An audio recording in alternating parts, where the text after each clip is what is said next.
welcome. So, in the last class we have ended up discussing about the Monte Carlo simulations, and we gave an example of the bead spring model, and I already showed you the basic algorithm of a Monte Carlo simulation. So, today I will take it further and first tell you like how do we get the acceptance and rejection probability, and then I will tell you some practical tips for a Monte Carlo simulation. So, just to recall the steps of the Monte Carlo simulation.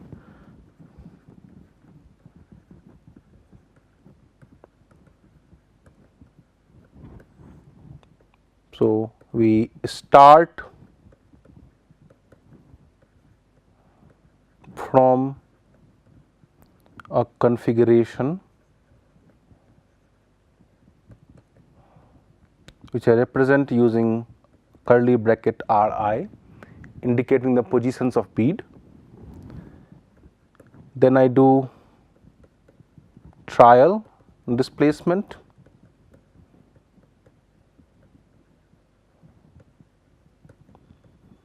for a bead chosen randomly.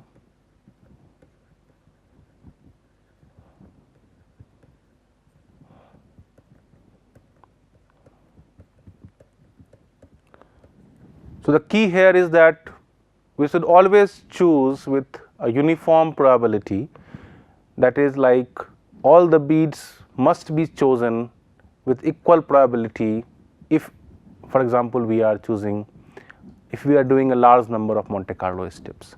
It should not be that a particular bead is chosen with lesser probability compared to others. Of course, that will be true only when we do a large number of Monte Carlo steps. And then we compute energy change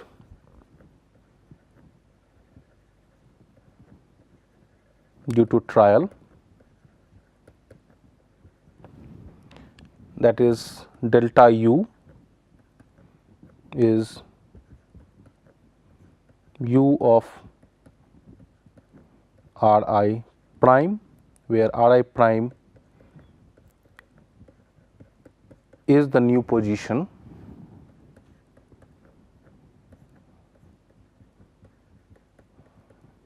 minus U of Ri. So, keep in mind that all the energies that we have discussed, like the elastic energy and the excluded volume interactions or Lennard-Jones interactions, they all depend on distances. So, as soon as any bead is moved, all these interactions are changed, and that is why we are interested in the energy change from the move. And then accept or reject the move using some function of delta U. If I accept,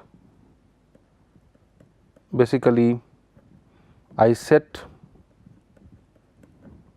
Ri to Ri prime, and if I reject, of course, I do nothing. And then I repeat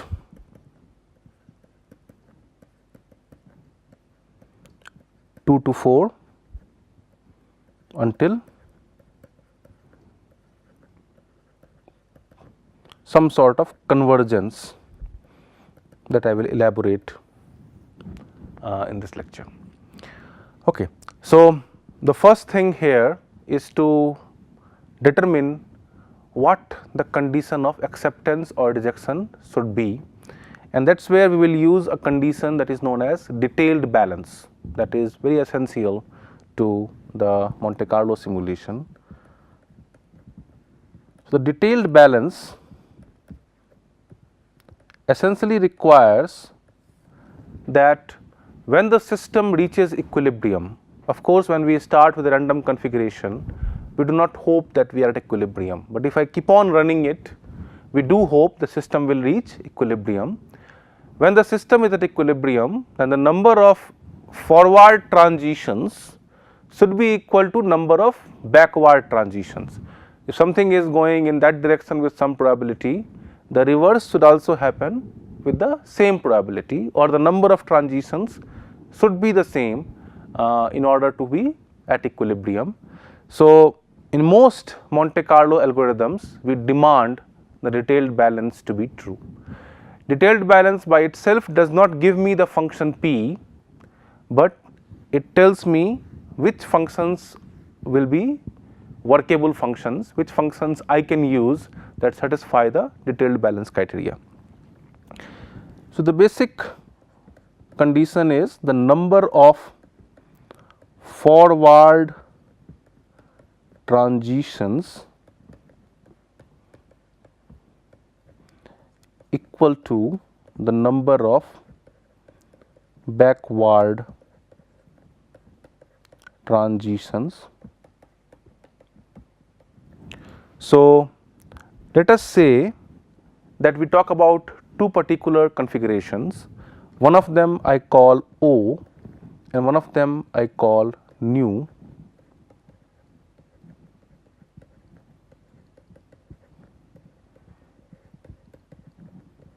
The old and new configurations, so as to speak. Then the system at equilibrium will have certain probability to be in configuration O and certain probability to be in configuration N. We do not know essentially what that probability is, we will come to that in a moment. So, let us say NO means the probability for configuration O to occur and NN be the probability for N to occur.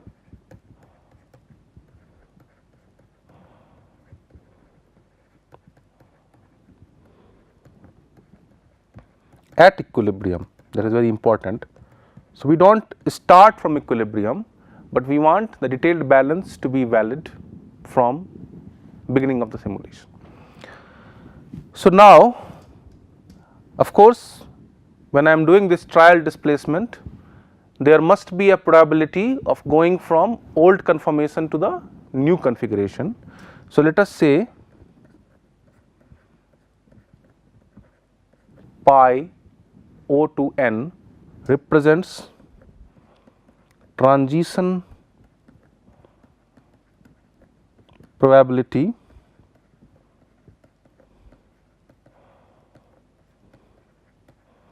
from O to n, and similarly the reverse can also happen, n to O, and we have transition probability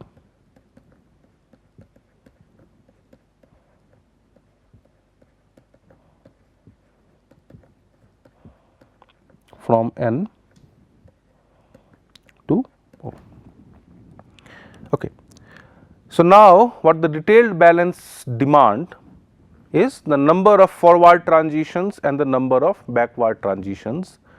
The number of forward transition, the forward here is old to new and backward is new to old. So, the number of forward transitions depend on the number of states that correspond to the old state multiplied by the probability of going from O to n, or must be proportional to the probability of being in the old state multiplied by the probability of going from old to new. So, the forward transitions will be n O multiplied by pi of O to n. Okay. So, only those configurations which are already at O can go to n with the probability pi O to n, and then similarly only those which are at n can go to O with probability pi of n to O. So, this is my condition of detailed balance, and now we will see how does it help me to give me the acceptance or rejection criteria. So, we start with the condition that I reproduce here.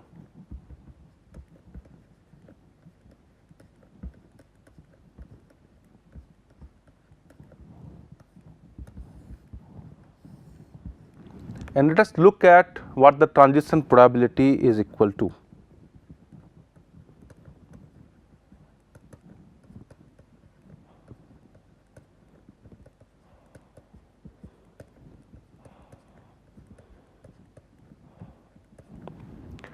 So, the probability of going from O to N depends on, in our algorithm, depends on how many trials we make that are going from O to N and how many of those trials I accept.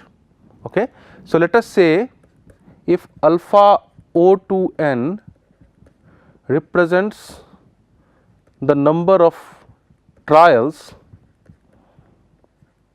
from O to N, okay, or more specifically the probability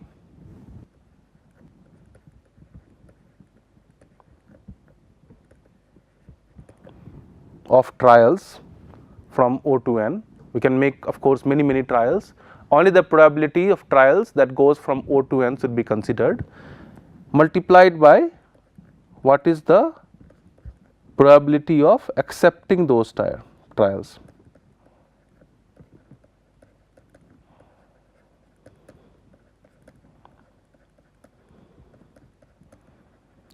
So, while the alpha depends on how I am doing the trial, acceptance will depend on the energy condition that I employ to reject or accept a trial. So, similarly, I can write for N to O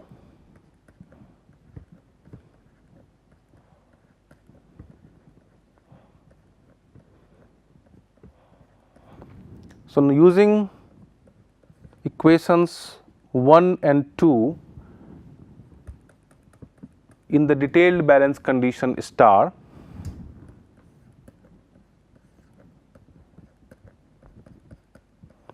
what we do get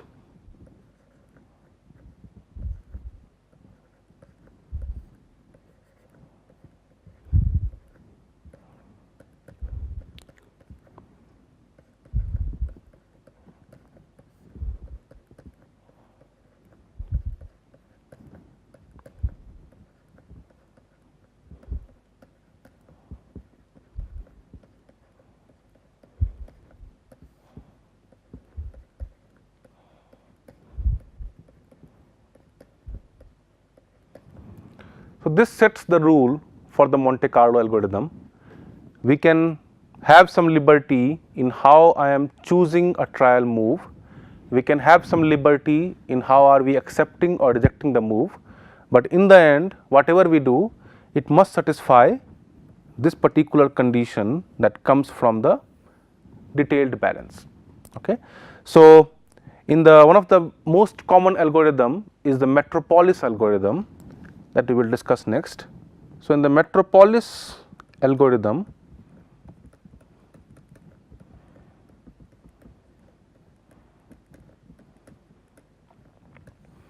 what we do assume is I will make trials randomly in all possible directions.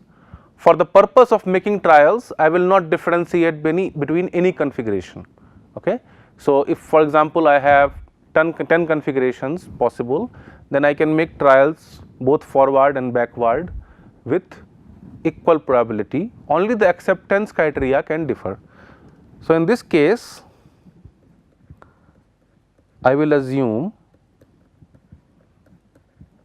alpha to be the same for both forward and backward transition, and now I am left with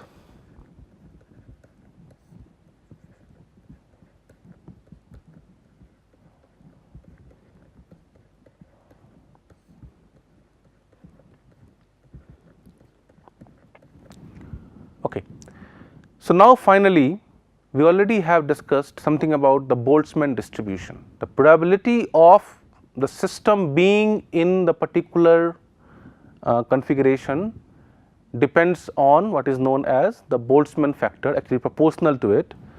So, in fact, if I look at the ratio of probability of the new and the old configuration, they will be essentially a ratio of their Boltzmann weights that is for the new one divided by the same thing for the old one. So, from here what I get is essentially exponential of minus beta delta u, where delta u is the energy change when I go from old to the new configuration. Okay. This comes from the Boltzmann distribution. Of course, there is a proportionality here, but since we take a look at the ratio, that particular prefactor will cancel out. So, now and beta here is 1 by kBT, kB being the Boltzmann factor and T being the absolute temperature, kB being the Boltzmann constant, sorry. This entire thing is called Boltzmann factor. By the way, again to remind you, this will only happen at equilibrium. Okay. Although we start making that particular criteria from the beginning, the detailed balance is only satisfied at equilibrium. That is the demand that we are making from the simulation, and T is the absolute temperature. Okay. So, with this now we have a rule to perform the Metropolis algorithm Monte Carlo.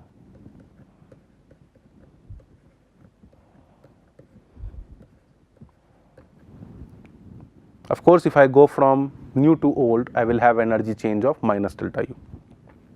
Again, I can have some flexibility in terms of how exactly I am going to choose acceptance probabilities themselves, but this particular ratio must satisfy this particular relation that we have got from detailed balance condition.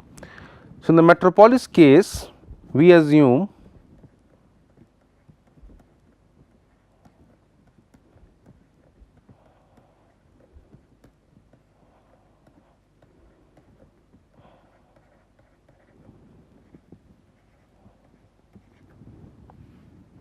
so, when delta u is higher than 0, that means we are going to a higher energy state. I will use exponential of minus beta delta u, and I will use 1 when delta u is less than 0. So, if we are going downhill in the energy, we always accept the move. If we are going uphill, we accept the probability that is given by exponential of minus beta delta u. Now, to satisfy the detailed balance that we have here, the reverse probability should simply be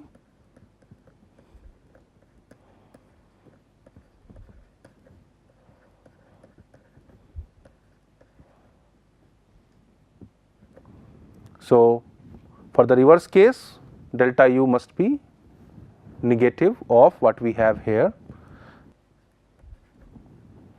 So, if the reverse transition is going to a higher energy state, then I accept it with a probability of exponential of beta delta u, and I will use it 1 when delta u is greater than 0. Now, you can see if I take a ratio for delta u greater than 0 case, I will get exponential of minus beta delta u. If I take the ratio for delta u less than 0 case, I again satisfy the detailed balance condition. Okay. So, this becomes my Metropolis algorithm. My acceptance criteria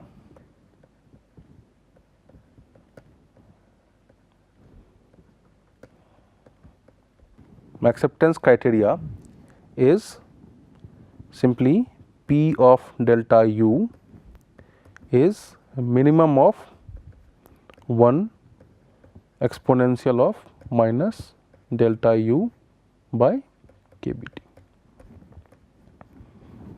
Okay. where delta u here is u for the new minus u for the old. All right. So, now if I go back to my Monte Carlo algorithm, we have figured out how to accept and reject the move.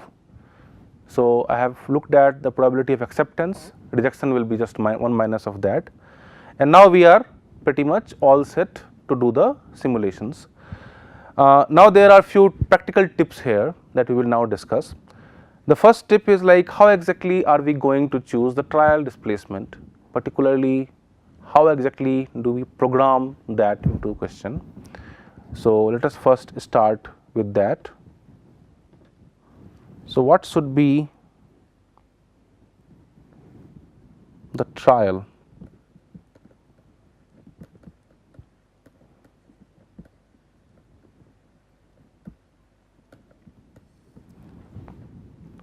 So, the first condition is that I will randomly choose a bead that we can do by any kind of a random number generator.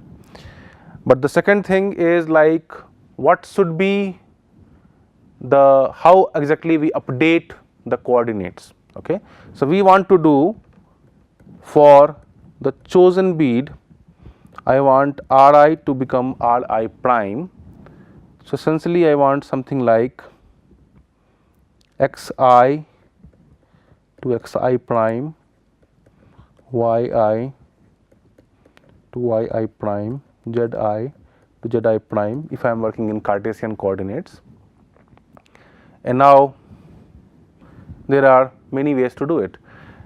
The trick here is we must choose displacements that goes in all possible directions, because ultimately you start with random configuration, you do not know what the ultimate equilibrium is, right. So, it is always better that we do not bias our random displacement. Our displacement should be able to explore the entire space. Okay. So, to do that, the way we will do it is we start from the old position, set some maximum displacement,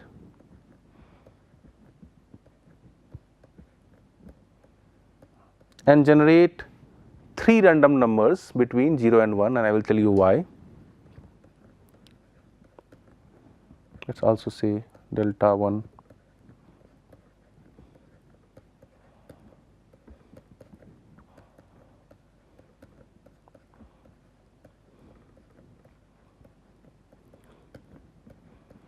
Here R1, R2, R3 are random numbers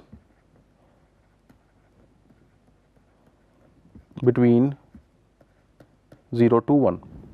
So, if I look at R minus 0.5, like R1 minus 0.5, R2 minus 0.5, R3 minus 0.5, all these quantities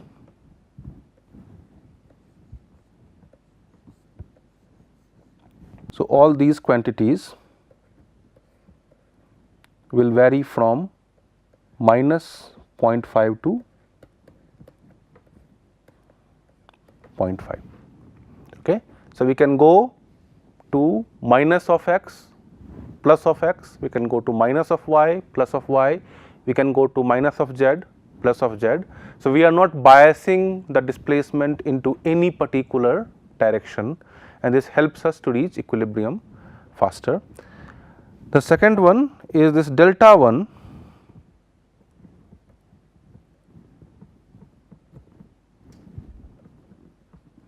delta 2, delta 3, they essentially set the maximum displacements.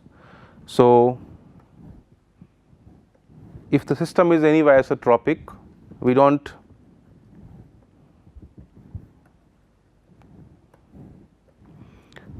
really bias into any particular direction. So, we set delta 1 to be equal to delta 2 is equal to delta 3, and this is 2 times the maximum possible displacement because essentially you will go from minus 0.5 delta to plus 0.5 delta. So, now what should that delta be even if it is equal? So, now you think of like what exactly will happen in the simulation. If I for example set delta to be very high, so go back to the bead spring model and let us say if I stretch a bead, if I pull a bead to a very large distance, that will lead to large elongation in the spring, that of course will mean large energy change, and if it is a large energy change, in the case of spring it is large positive energy change. That large positive energy change, if I put into our acceptance condition, will give rise to very little acceptance probability, right. So, a large value of delta will be giving rise to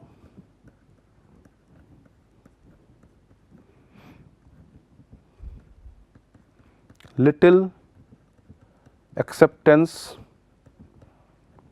probability, because every move is resulting in a large stretching of spring, or for example separation of beads to very large distances, and those moves are typically not accepted because of the metropolis condition of acceptance. That is one problem. If on the other hand, if I start with a very small delta, now you will see what will happen. If I just pull a bead slightly, then the spring elongation will change only slightly. That would mean that the energy change will be like very small. If energy change is very small, it is more likely the move to get accepted. So, every trial move you will do will be more likely to be accepted. Okay.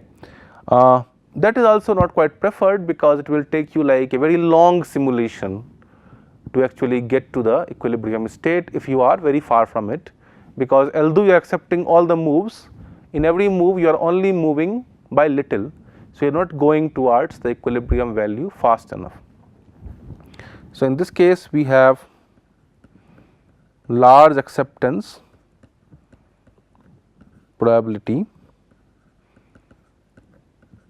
and it turns out both of them are not efficient, simply because in the first case I will not accept most trials, in the second case I will accept every trial pretty much, and in both the cases I am going very slowly towards equilibrium. So, as a rule of thumb, delta should be such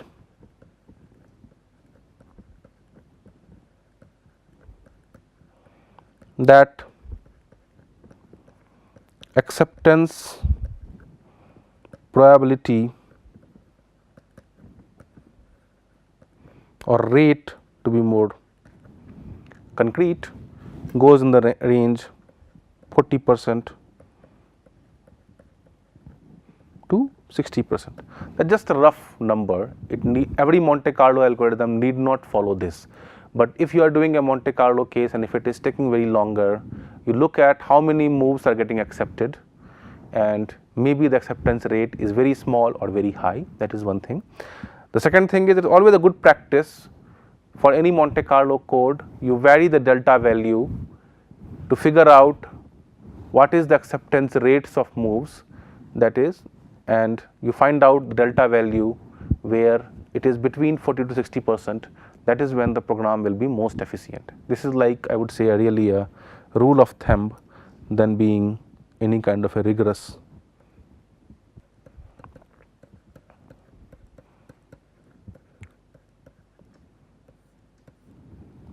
Okay, so this is like a very important practical tip when we are doing a Monte Carlo simulation. In the next lecture, we will discuss couple more practical tips that we must consider if I am doing a Monte Carlo simulation. Thank you.